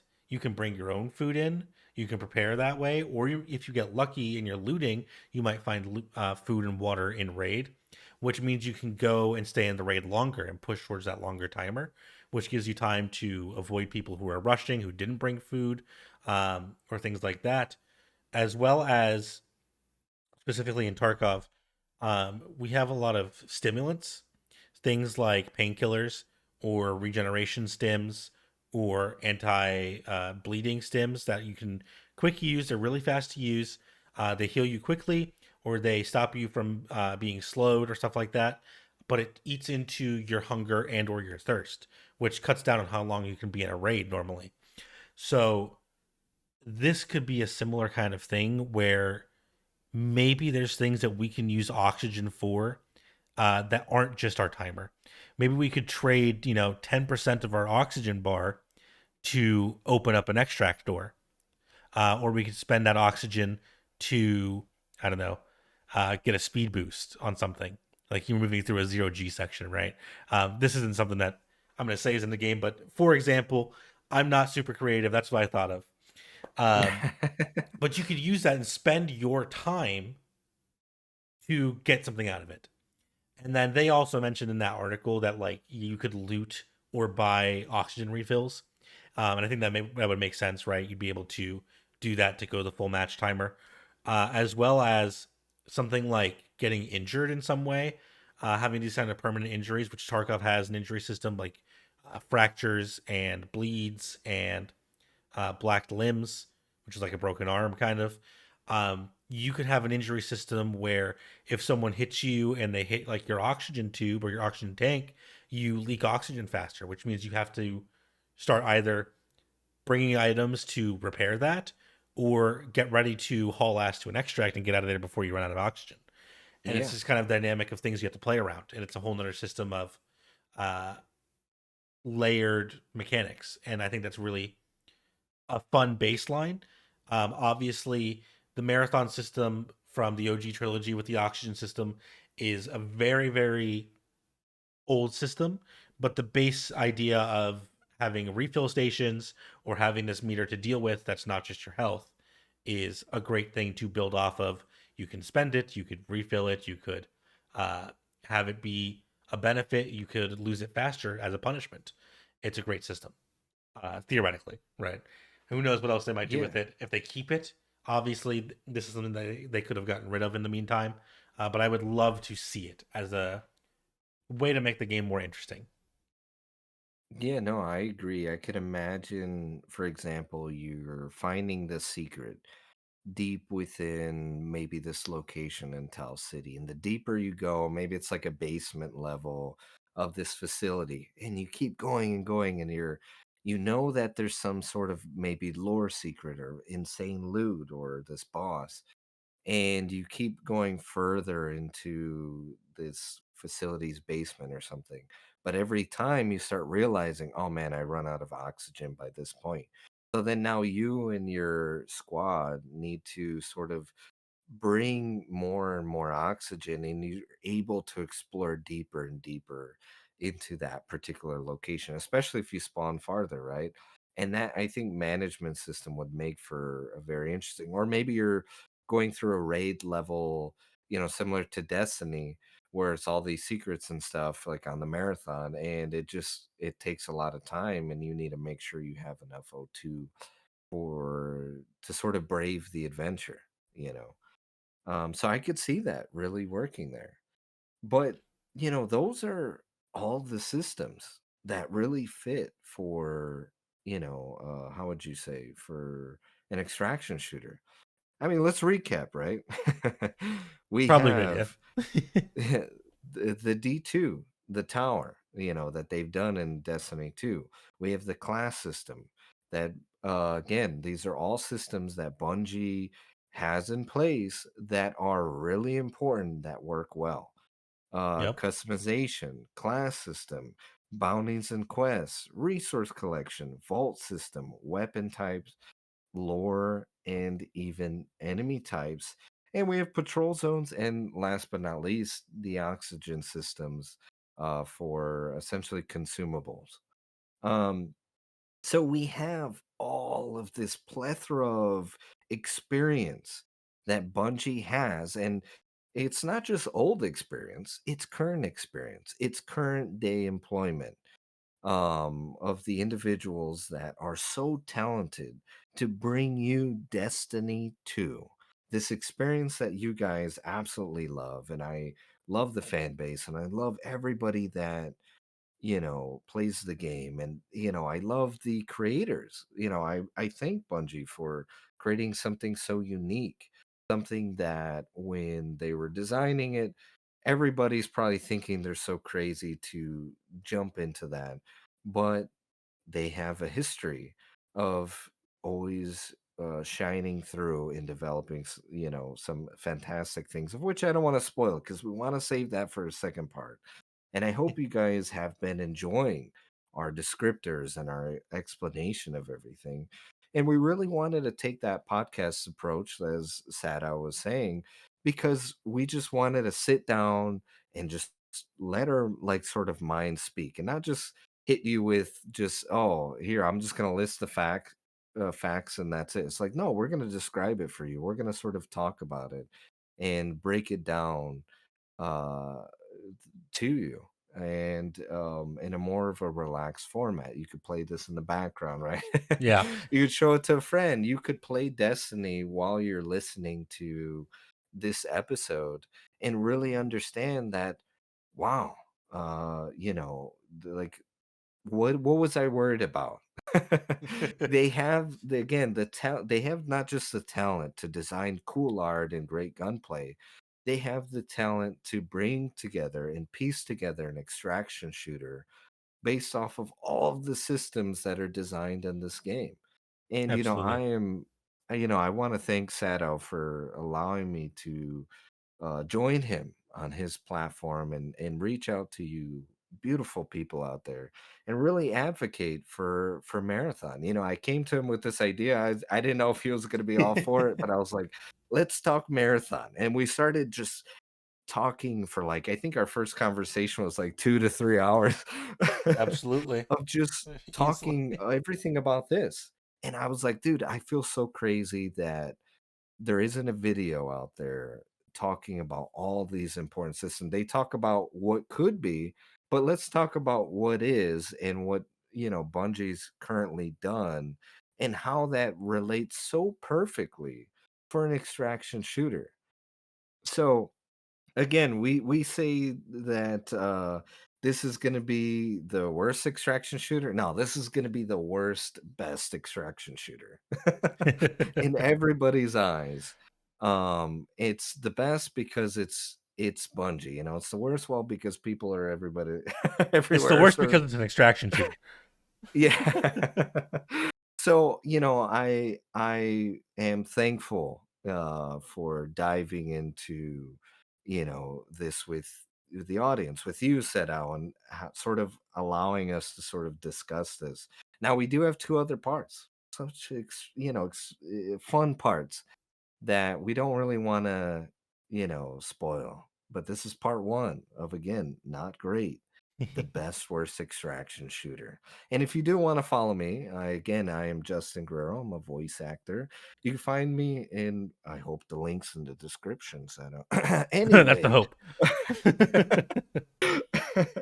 I have a YouTube channel. I don't do a ton with it, but I do have a website. Check me out. You want to work with me, send me an email. You have any voice I acting I work that would, needs doing? You know who to yeah. call? Or even if it's a cameo, you want to ask me questions, you want to sort of discuss, even more marathon outside of this, I am very open. I'm in Jake's Discord. Check me out there too. Reach out to me. I love, discussing and talking to all you beautiful individuals out there. Again, and I say that because everybody is such a wonderful soul. But again, check me out. I have a video about the I do like I had demo work sort of left over from when I was pitching to Jake and Bond. And I took all those little clips that I quickly recorded and I threw them into like a one long cut, and I call it Marathon Voices, where I do a bunch of sort of iterations of the marathon characters from Robert Blake to Durandal to Tycho. So there's a lot of cool work, and we've never heard these characters, and I would love for you guys to check that out. Check out Jake's again, Born on Absolutely. Board series. It's a lot of fun. I helped edit and voice recorded every single character, and again, then Bonds. I believe it is. I think it's called like AI. I can't believe I'm forgetting the title, but it's the AI video. Again, you could check that out. Uh, and I think you guys will enjoy it. And you know what? That's enough plugging for me, Sato. I'm sorry. Finish it out, my No friend. problem. I mean, no, I'm glad that we got to record this and have this conversation, and the ones that we're going to have and come out in the coming weeks. It's going to be really fun, and I think this is a really fun thing to do together. I know this is like a really long video, and not everyone's gonna make it to the end. But for anybody who did make it to the end, I hope that you're either excited for Marathon, or if you weren't excited for Marathon, you are at least now uh, looking at these concepts and these systems and have a more holistic view of the reasons that we are personally excited for the game. Obviously, these aren't things that we all think of up front. These are much more background things, but these are the things that add up and really make the game unique and stand out in our minds for its competition. Like the reason it's going to compete with Tarkov is because it's got all this voice acting. It'll probably have all these quests in a more streamlined manner, and that's what innovation is, right? It's taking steps forward in things that we already have. So I hope that this has been entertaining to you guys. And I hope that you all have a wonderful day. Definitely, look at Justin's work on his channel, as well as Jake's and Bond's and whoever else may have voice clips of him. I'm sure there's more stuff, on your socials and stuff like that for them to look at. Um, but yeah, I hope to see you all again soon. And definitely, in the comments below, like, let us know what other topics would you like us to talk about if we continue to do this going forward. Like, we've had conversations about maybe doing this kind of regularly if once we have more things coming out with marathon news, or we're getting like updates consistently, we'll have more things to kind of talk about in an ongoing kind of manner. But if you guys have enough topics for us to talk about, that's always stuff that we could touch on, in shorter bursts, or even just as a large AMA, maybe, Q&A. We could do something like that if you'd be interested, Justin. Yeah, I would love to do that. Again, and one thing that we discuss is we're sort of mentioning is that if you guys enjoy this and you want further discussions about other things, let us know because we would turn this into something, a lot bigger and even more. And I think it would be a lot of fun. So just, keep an eye out on and let us know. Please be vocal in the comments, be vocal on Discord, like just let us know. And the more we hear and the more likes that we get, please like the video and subscribe. uh Thank you, thank you. we're gonna Plug know me that too. you guys enjoy it. Oh Absolutely. my, but it's been a fantastic time again. I can't wait. There's a lot sort of on the horizon. I hope you guys are gonna like the other two videos. They might not be as long, but this one we really wanted to take our time with. Yeah, we had a lot of things to say this time. Yeah. Um, but And going Bungie, if forward, you're listening, we love you. absolutely. And give us the trailer. You can send it to one of our DMs. We'll share it with each other. We won't post it on the internet. Trust us. Just let us see it, please. Gameplay trailer. Thank you. Yeah. I think we've said Yeah, I that won't multiple say times. anything. We've said that like in our I'm calls. Like, God, they just have to give it to us. Just give us a trailer. I need it. I'm a voice actor. I got an agent. Call me, please. Email Yeah, me. yeah. Send them the Emails script. everywhere. Uh, I- But yeah, I'm gonna go ahead Uh, and wrap it up. I think and we're pushing 2 hours and 10 minutes right now, so oh, it'll be fun to edit. fantastic. But I'm gonna try and see if we can do some overlays and stuff. But yeah, thank you so much for joining me today, Justin. Everybody who's watching, thank you guys so much for watching. Send Justin some love, and we will see you again very, very soon.